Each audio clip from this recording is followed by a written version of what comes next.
Station पर अकेले बैठे लड़के से लड़की ने कहा, सुबह तक मेरे घर रुक जाओ। उसके बाद जो हुआ सब कुछ बदल गया। रात के करीब 12 बज रहे थे।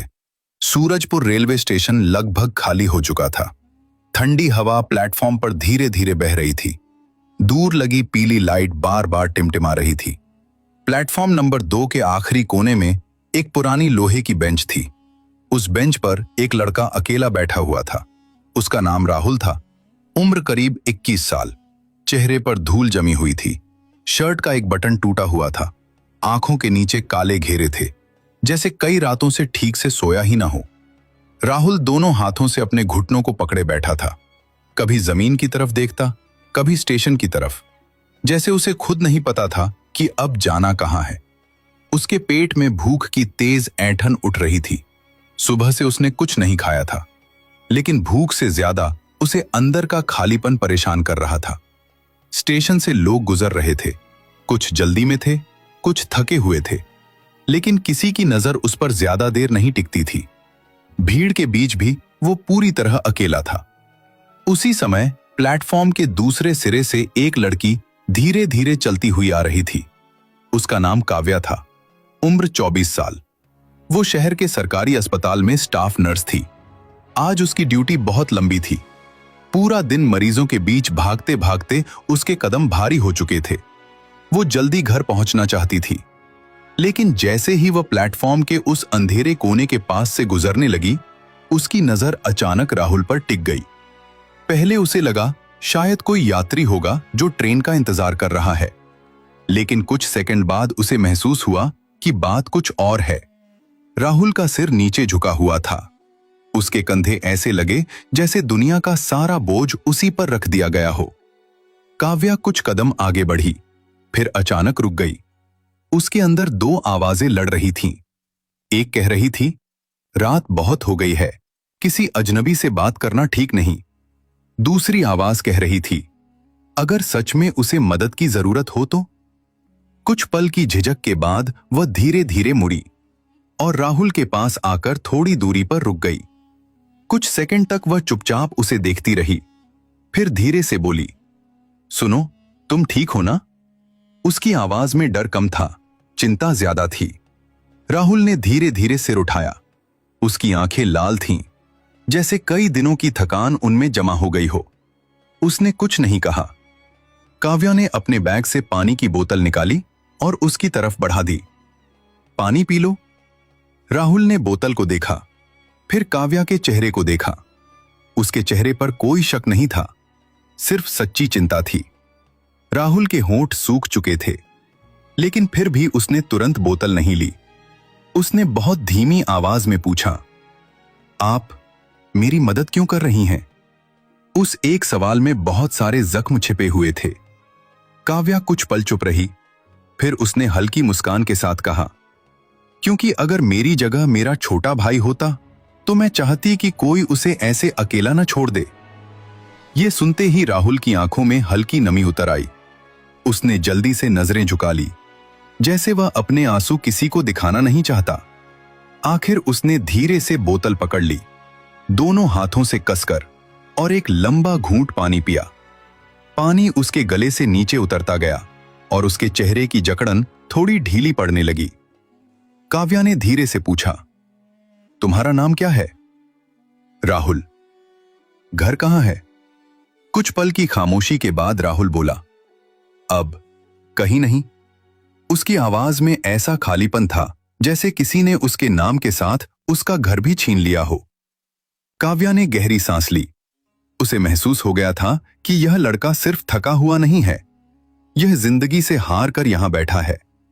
कुछ सेकंड सोचने के बाद उसने कहा, देखो, रात बहुत हो चुकी है, ऐसे स्टेशन पर बैठे रहना ठीक नहीं।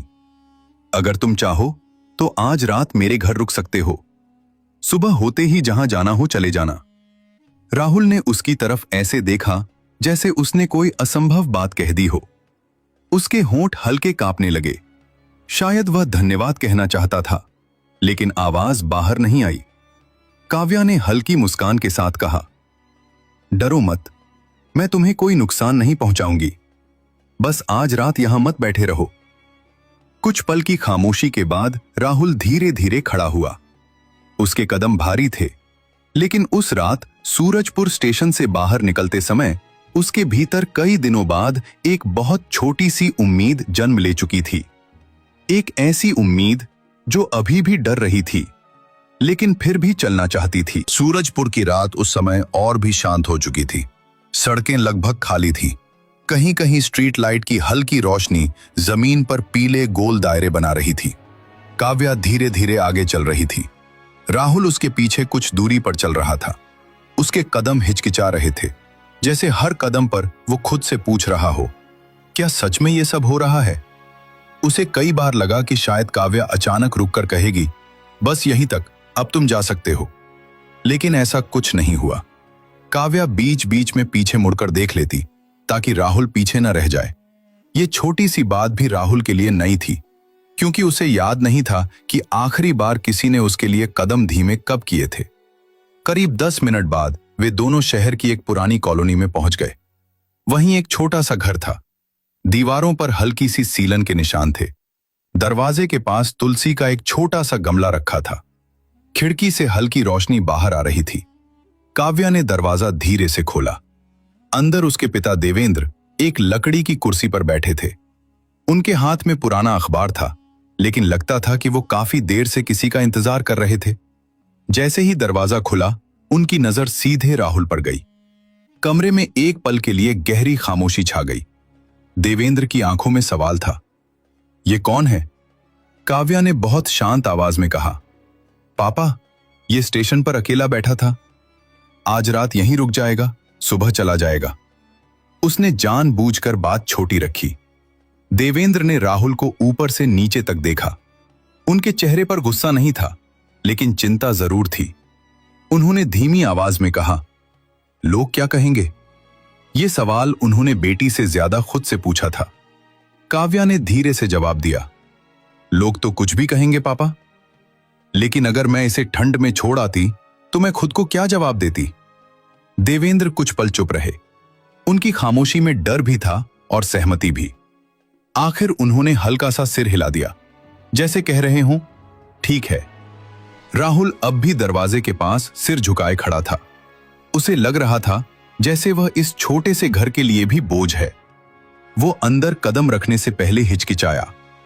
काव्या ने इशारे से कहा, अंदर आ जाओ, जैसे घर का कोई अपना लौट रहा हो। राहुल ने धीरे से अपनी चप्पल उतारी और कोने में रख दी।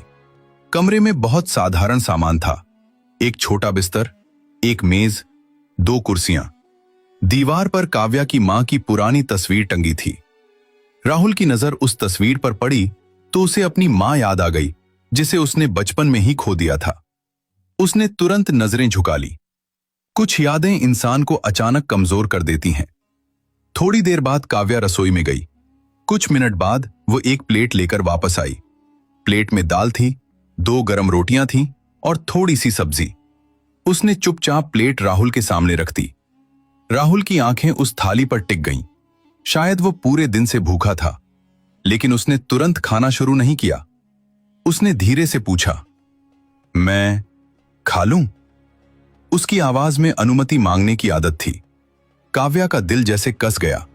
उसने नरमी से कहा, यह तुम्हारे लिए ही है, आराम से खाओ। राहुल ने धीरे से पहला निवाला तोड़ा। उसके हाथ हल्के कांप रहे थे। जैसे ही उसने रोटी दाल में डुबोकर मुंह में डाली, उसकी आंखों से अचानक आंसू गिर पड़े।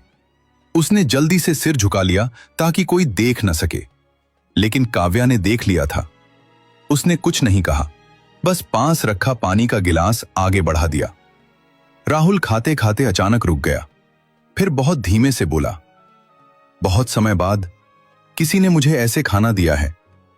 उस छोटे से घर में उस पल सिर्फ एक भूखे लड़के को खाना नहीं मिला था, बल्कि एक टूटे हुए इंसान को फिर से इंसान होने का एहसास मिला था। देवेंद्र सब देख रहे थे। उनके चेहरे की कठोरता धीरे धीरे पिघलने लगी थी। उन्होंने धीरे से पूछा, बेटा, नाम क्या बताया था? राहुल। घर कहाँ है? यह सुनते ही राहुल कुछ पल चुप रहा, फिर बोला, गांव पास में ही है, लेकिन अब वहां मेरा कोई घर नहीं है। उसकी आवाज टूट गई। देवेंद्र ने और सवाल नहीं किए। उन्हें महसूस हो गया था कि कुछ जख्म ऐसे होते हैं जिन्हें छेड़ना नहीं चाहिए। रात धीरे धीरे और गहरी होती जा रही थी। काव्या ने फर्श पर एक चादर बिछाई और कहा, तुम यहां सो जाओ। राहुल तुरंत बोला, नहीं, मैं बाहर सो जाऊंगा। लेकिन काव्या ने रोक दिया, बाहर बहुत ठंड है और यहां कोई तुम्हें नहीं निकालेगा। उसकी आवाज में अजीब सी दृढ़ता थी। राहुल धीरे से चादर पर लेट गया। उसकी आंखें छत पर टिक गईं। उसे यकीन नहीं हो रहा था कि वो 4 दीवारों के अंदर है। काव्या भी अपने बिस्तर पर लेट गई, लेकिन नींद दोनों की आंखों से दूर थी। राहुल सोच रहा था, क्या सच में सुबह होते ही उसे जाना होगा? और काव्या सोच रही थी, कल लोग क्या कहेंगे? लेकिन इन सवालों के बीच एक अजीब सा सुकून भी था। आज उसने किसी को ठंड में अकेला नहीं छोड़ा था। धीरे धीरे घर में खामोशी उतर आई। उस रात सूरजपुर की ठंडी हवा के बीच उस छोटे से घर की छत के नीचे 2 अनजान जिंदगियां एक अनकहे भरोसे में बंध चुकी थी। एक रात के लिए सही, लेकिन इतनी गहरी कि सुबह उसे अनदेखा करना आसान नहीं होगा। सुबह सूरजपुर की बस्ती में धीरे धीरे उतरती है। सूरज की पहली किरणें पहले घरों की छतों को छूती हैं, फिर गलियों में फैली धूल पर हल्की रोशनी बिखर जाती है। उसी सुबह जब देवेंद्र ने घर का दरवाजा खोला तो बाहर की ठंडी हवा के साथ मोहल्ले की आवाजें भी अंदर आ गईं। दूध वाले की साइकिल की घंटी, सब्जी वाले की पुकार और सबसे तीखी, लोगों की धीमी फुसफुसाहट। काव्या रसोई में चाय बना रही थी। उसके हाथ सामान्य गति से चल रहे थे, लेकिन उसके मन में हल्की बेचैनी थी। उसे पता था कि यह सुबह आसान नहीं होगी। उसने खुद को बार बार समझाया था कि उसने कोई गलत काम नहीं किया, लेकिन समाज की आवाज कई बार इतनी ऊंची होती है कि अपने दिल की आवाज छोटी लगने लगती है। काव्या ने 2 कप चाय बनाई, एक अपने पिता के लिए और एक राहुल के लिए। जब वह कमरे में आई तो राहुल जाग चुका था। वह चुपचाप बैठा था। उसके चेहरे पर रात की शांति नहीं थी, बल्कि सुबह का अपराध बोध था। काव्या को देखते ही उसने धीरे से कहा, मैं अब चला जाऊंगा। उसकी आवाज में जल्दबाजी नहीं थी, बल्कि एक तय किया हुआ फैसला था। काव्या ने बिना कुछ कहे उसके सामने चाय रख दी, फिर बोली, पहले चाय पी लो। राहुल ने कप पकड़ लिया, लेकिन उसकी उंगलियां हल्की कांप रही थीं। उसी समय बाहर से अचानक एक तेज आवाज आई, देवेंद्र जी घर पर हैं? यह आवाज पड़ोस की कमला की थी। देवेंद्र दरवाजे तक गए और धीरे से बोले, हां कहिए। कमला ने इधर उधर देखते हुए कहा, रात को आपके घर में कौन आया था? हमने साफ देखा था, कोई लड़का अंदर गया था। उसकी आवाज में चिंता कम और ताना ज्यादा था। देवेंद्र का चेहरा थोड़ा पीला पड़ गया। उन्होंने धीरे से कहा, बस एक गरीब लड़का था, स्टेशन पर अकेला बैठा था, मदद कर दी। कमला ने लंबी सांस ली, फिर बोली, मदद भी सोच समझ कर करनी चाहिए, आजकल जमाना ठीक नहीं है। दरवाजे के पास खड़ी काव्या सब सुन रही थी। उसके गले में जैसे कुछ अटक गया। राहुल ने भी बातचीत के कुछ टुकड़े सुन लिए थे। उसने धीरे से चाय का कप नीचे रख दिया और बोला, मैं चला जाता हूं, मेरी वजह से आपके घर पर बातें हो रही हैं। उसकी आवाज में दुख कम और शर्म ज्यादा थी। काव्या ने पहली बार थोड़ा सख्त होकर कहा, तुम्हारी वजह से नहीं, लोगों की सोच की वजह से। उसकी आंखों में एक अजीब सी चमक थी, जिसमें दर्द भी था और साहस भी। देवेंद्र अंदर आए। उन्होंने भारी आवाज में कहा, बेटी, दुनिया इतनी सीधी नहीं है, लोग बातें बनाएंगे। तुम्हारी पढ़ाई है, तुम्हारा भविष्य है। उनकी आवाज कांप रही थी, क्योंकि वह बेटी पर शक नहीं करते थे, लेकिन समाज की उंगलियों से डरते थे। काव्या ने पहली बार पिता की आंखों में सीधे देखा और बोली, पापा, अगर आज मैं इसे निकाल दूं तो क्या लोग चुप हो जाएंगे? लोग तो तब भी यही कहेंगे कि एक लड़की ने रात में लड़के को घर में रखा था। उसकी आवाज कांप रही थी, लेकिन शब्द मजबूत थे। बाहर अब 2-3 और औरतें खड़ी हो चुकी थीं। उनकी आवाजें और साफ आने लगी थीं। देखो, दरवाजा बंद कर लिया, जरूर कुछ बात है। देवेंद्र की सांसें तेज हो गईं। उन्हें लगा उनकी इज्जत लोगों की बातों में उलझ रही है। उन्होंने राहुल की ओर देखा और भारी आवाज में बोले, बेटा, बुरा मत मानना, लेकिन शायद तुम्हें जाना ही ठीक होगा। ये कहते समय उनकी आंखों में भी नमी थी, क्योंकि ये फैसला दिल से नहीं, डर से निकला था। काव्या ने एक पल के लिए आंखें बंद कर ली। उसे लगा जैसे रात का सारा साहस सुबह की धूप में पिघल रहा है। राहुल धीरे धीरे खड़ा हुआ और बोला, आपने मुझे रात भर छत दी, वही मेरे लिए बहुत है। उसकी आवाज में सच्ची कृतज्ञता थी। वो दरवाजे की ओर बढ़ा, लेकिन तभी काव्या उसके सामने आकर खड़ी हो गई और बोली, रुको। बाहर की आवाजें अब भी आ रही थीं, लेकिन काव्या ने बिना डरे राहुल की आंखों में देखते हुए कहा, याद रखना, तुम किसी की बदनामी नहीं हो। तुम सिर्फ एक इंसान हो जिसे मदद की जरूरत थी। उसकी आंखों में आंसू थे, लेकिन वह रो नहीं रही थी। वो खुद को मजबूत बनाए हुए थी। राहुल ने धीरे से कहा, मैं गांव चला जाऊंगा, शायद वहां कोई काम मिल जाए। उसकी आवाज में भरोसा कम, उम्मीद ज्यादा थी। दरवाजा खुला। बाहर खड़ी कई निगाहें एक साथ राहुल पर टिक गईं। कुछ में तिरस्कार था, कुछ में जिज्ञासा, कुछ में ठंडी उपेक्षा। राहुल ने सिर झुका लिया और बिना पीछे देखे बाहर निकल गया। तेज धूप उसके चेहरे पर पड़ी, लेकिन वह बस चलता गया। दरवाजा बंद हुआ और घर के अंदर भारी सन्नाटा फैल गया। काव्या ने दीवार का सहारा लिया और उसकी आंखों से आखिर आंसू निकल पड़े। ये आंसू सिर्फ दुख के नहीं थे, बल्कि उस सच्चाई के थे कि कई बार समाज की सुबह इंसानियत की रात से ज्यादा अंधेरी होती है। राहुल उस दिन सूरजपुर से निकलकर अपने गांव धनपुर की तरफ चला गया। बस की खिड़की से बाहर देखते हुए उसके मन में बार बार वही शब्द गूंज रहे थे, तुम किसी की बदनामी नहीं हो। वह वाक्य जैसे उसके अंदर बुझती हुई उम्मीद को फिर से जगा रहा था। गांव पहुंचने पर उसने अपने चाचा भैरव सिंह के घर का दरवाजा खटखटाया। भैरव ने दरवाजा खोला और उसे देखते ही भौहें सिकोड़ ली। अब क्यों आया है? उनकी आवाज में अपनापन नहीं था। राहुल ने धीरे से कहा, कहीं और जाने की जगह नहीं थी, सोचा यहां काम कर लूं। भैरव ने कड़वी हंसी हंसी, तेरे बाप की जमीन तो मैं कब की बेच चुका हूं। अगर यहां रहना है तो मजदूर की तरह रहना होगा। राहुल ने सिर झुका लिया। उसके पास बहस करने की ताकत नहीं थी। अगले ही दिन से वह खेतों में काम करने लगा। तेज धूप में मिट्टी खोदता, भारी बोरे उठाता। हाथ छिल जाते थे, शरीर थक जाता था, लेकिन उसके मन में अब एक छोटा सा लक्ष्य था, अपनी जिंदगी फिर से बनाना। कुछ महीनों बाद वह पास के शहर चला गया। वहां उसने एक छोटी मोटर वर्कशॉप में काम शुरू किया। दिन में काम करता, रात में पढ़ाई करता। लोग उसका मजाक उड़ाते थे, मजदूर पढ़ाई करेगा। लेकिन अब राहुल को इन बातों से फर्क नहीं पड़ता था। समय धीरे धीरे बीतता गया। 2 साल गुजर गए। मेहनत करते करते राहुल ने एक तकनीकी डिप्लोमा पूरा कर लिया और फिर एक छोटी कंपनी में नौकरी भी मिल गई। पहली तनख्वाह हाथ में आई तो उसकी आंखें भर आईं। उसे वही रात याद आई जब वह स्टेशन की टूटी बेंच पर भूखा बैठा था।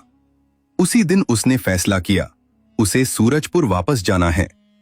किसी को जवाब देने के लिए नहीं, बस खुद को साबित करने के लिए। जब वह सूरजपुर पहुंचा तो सब कुछ पहले जैसा लगा। वही गलियां, वही छोटी बस्ती। उसने पड़ोस में बैठी एक बुजुर्ग औरत से पूछा, काव्या कहां है? औरत ने धीरे से कहा, तुम्हें पता नहीं? देवेंद्र जी पिछले साल गुजर गए। अब काव्या अस्पताल में काम करती है। यह सुनकर राहुल का दिल भारी हो गया, लेकिन वह तुरंत अस्पताल की तरफ चल पड़ा। अस्पताल के सफेद गलियारे में उसने काव्या को देखा। सफेद नर्सिंग ड्रेस में वही शांत चेहरा। काव्या ने जैसे ही उसे देखा, पहले पहचानने में एक पल लगा, फिर उसकी आंखें फैल गईं। राहुल? राहुल हल्के से मुस्कुराया। हां, मैं वापस आ गया। काव्या कुछ पल उसे देखती रही, फिर बोली, अब कैसे हो? राहुल ने कहा, अब ठीक हूं। उसने अपनी नौकरी और पढ़ाई के बारे में बताया। काव्या चुपचाप सुनती रही। उसके चेहरे पर गर्व की हल्की मुस्कान आ गई। कुछ देर बाद राहुल ने अपनी जेब से एक पुराना कागज निकाला। वह वही पत्र था जो काव्या ने उसे भेजा था। किनारे अब पीले पड़ चुके थे। राहुल बोला, यह आज भी मेरे पास है।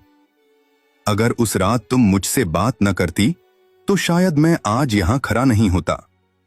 काव्या की आंखें नम हो गईं, लेकिन इस बार उनमें दुख नहीं था, सिर्फ सुकून था। क्योंकि कभी कभी एक छोटी सी मदद किसी की पूरी जिंदगी बदल देती है। और उस दिन सूरजपुर के उसी शहर में दो लोगों को यह एहसास हुआ कि इंसानियत का एक छोटा सा कदम किसी की अंधेरी जिंदगी में पूरी सुबह ला सकता है।